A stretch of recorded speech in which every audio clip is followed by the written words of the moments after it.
အားလုံးပဲမင်္ဂလာပါခင်ဗျာကျွန်တော်တို့ Digital Dream Channel လေးကနေပြန်ကြိုဆိုလိုက်ပါတယ်ခင်ဗျာကျွန်တော်ကတော့ Sky လောက်ဖြစ်ပါတယ်ဒီနေ့မှာတော့ကျွန်တော်တို့ Naruto event နဲ့မှာပါတယ် skin တွေနဲ့အဝယ်ဆုံး skin 3အောင်အကြောင်းပြပြပေးမှာဖြစ်ပါတယ်ခင်ဗျာ Naruto event တွေကဘယ် skin တွေကိုဝယ်ရမလဲလို့စဉ်းစားရခက်နေတဲ့ brother တွေအတွက်ဒီဗီဒီယိုလေးကိုလုပ်ပြရခြင်းဖြစ်ပါတယ်ခင်ဗျာကဲဗီဒီယိုလေးမစခင်မှာတော့ကျွန်တော်တို့ရဲ့ channel လေးကို like and follow လေးမလုပ်ရသေးရင်လည်း like and follow လေးလုပ်ခဲ့ပေးဖို့လည်းတောင်းဆိုချင်ပါတယ်ခင်ဗျာကဲ skin တွေရဲ့ skill effect တွေကိုကျွန်တော်တို့တစ်ချက်သွားကြည့်လိုက်အောင်နော်လူကရဲ့ Naruto skin ကဲကျွန်တော်တို့လူကရဲ့ scale ပါညာကျွန်တော်တို့တစ်ချက်တွားကြည့်မယ်နော်ကဲကျွန်တော် scale 1ကတော့ဘာသာလို့မြင်တွေ့ရတဲ့အတိုင်းပဲအပြာရောင် scale effect လေးကိုထည့်ပေးထားရဗျာနော်ကဲ scale 1ကတော့တိတ်ပြီးတော့ထွေထူးထူးပြောကြတော့တိတ်မရှိဘူးကဲ scale 2သုံးလိုက်ရင်တော့လက်သေးနဲ့ကုတ်လိုက်တဲ့ effect ပုံစံမျိုးလည်းထည့်ပေးထားတယ် scale 2လေးကတော်တော်လေးမိုက်တယ်ဗျာနော်သူ့ရဲ့ပုံစံလေးကတော့အဝါရောင် effect လေးနဲ့တော်တော်လေးကိုလှတယ်ဗျာပြောရမယ်ဆိုရင်ကျွန်တော်ကတော့ scale 2လေးကိုတော်တော်လေးကိုသဘောကျတယ်ကဲ scale 2လေးကိုသဘောကျနေအောင်လည်းမပြီးသေးဘူးကျွန်တော်တို့လူကရဲ့ ဖောင်ပြောင်းတဲ့ပုံစံလေးကိုလည်းတစ်ချက်တွားကြည့်မယ်နော်ကဲလူကရဲ့ဖောင်ပြောင်းတဲ့ပုံစံတော့တော်တော်လေးမိုက်တယ်ဗျာအကောင်ကြီးပြောင်းပြီးတော့ဗျာတော်တော်လေးလင်းထင်ပြီးတော့တော်တော်လေးလည်း effect တွေကမိုက်တယ်ဗျာ scale effect တွေကလည်းတော်တော်လေးကိုလန်ထွက်နေအောင်လုပ်ပေးတာမလို့เนาะဒီ skin တော့ကျွန်တော်လည်းကြိုက်တယ်ကဲ brother တို့အနေနဲ့ရောဘယ်လိုမြင်လဲဒီ skin ကိုเนาะတော်တော်လေးကိုကျွန်တော်ကကြိုက်နေတဲ့ထင်မှာပါတယ်လူက player အနေနဲ့ကတော့ဒီ skin ကိုဝယ်တင်ပါတယ်ခင်ဗျာနောက်ထပ် skin တစ်ကောင်ကတော့ Hayabusa ရဲ့ခါခါကြီး skin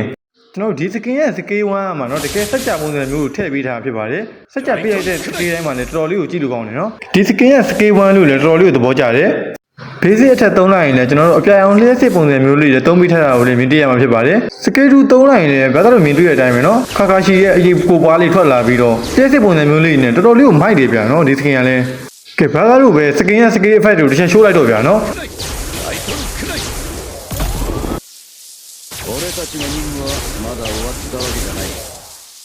အဲ့ဒီမိသုံးလိုက်ရင်လေပြောစရာမရှိတော့အောင် scale effect တွေကတော်တော်လေးကိုမိုက်နေတာဗျာနော် actually ထားပြီးစောတဲ့ brother တွေတော့တော်တော်လေးကိုကြိုက်နေတဲ့ skin မျိုးဖြစ်မှာပါဗျာနော် scale effect တွေဘယ်လောက်မိုက်လဲဆိုတော့ brother တို့ပဲကြည့်လိုက်တော့နော်သူမှထားခဲ့ပြီးငိုနေမဲ့အစားနာကျင်မှုတွေမပေးတဲ့ ninja ပဲလုပ်ပါလို့ပြောချင်ပါတယ်နောက်ဆုံးတစ်ကောင်ကတော့ Soyu ရဲ့ Sasuke skin ပဲဖြစ်ပါတယ် scale 1သုံးတာလေးကိုတစ်ချက်ကြည့်လိုက်ကြအောင်ဗျာ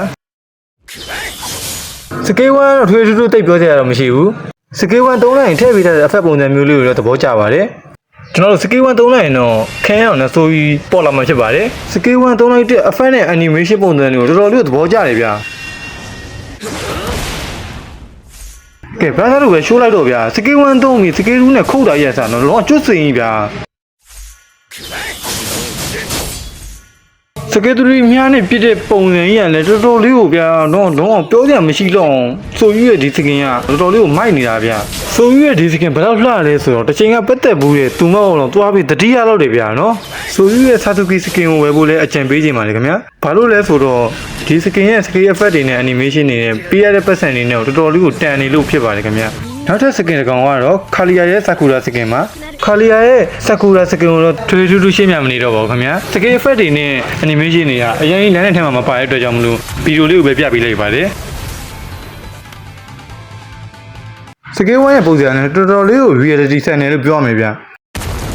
Kalia ရဲ့ scale ကိုကြတော့အပြာအောင်နဲ့အနီအောင်ပေါင်းဆက်ပေးထားတဲ့ effect မျိုးကိုတွေ့ရမှာဖြစ်ပါတယ်ဗီဒီယိုလေးအရင်ရှိသွားမှဆိုတဲ့အတွက်ကြောင့်မလို့နောက်ထပ် skin တစ်ကောင်ကိုသွားကြည့်ရအောင်ဗျာနောက်ထပ် skin တစ်ကောင်ကတော့ဘေးရဲ့ Gara skin ပဲဖြစ်ပါတယ်ဘေးရဲ့ဒီ Gara skin အားဆိုရင်တော့ကျွန်တော်တို့နေ့စဉ်ပုံမှန်တက်စီလုပ်ပြီးတော့ free ရမှာဖြစ်တဲ့အတွက်ကြောင့်မလို့လည်းထွေထူးသိပ်ပဲပြောစရာမရှိပါဘူးဘေးရဲ့ဒီ Gara skin ကိုရဖို့အတွက်ဆိုလို့ရှိရင်တော့နေ့စဉ်ပုံမှန်ဂိမ်းထော်ဖို့လိုအပ်ပါတယ်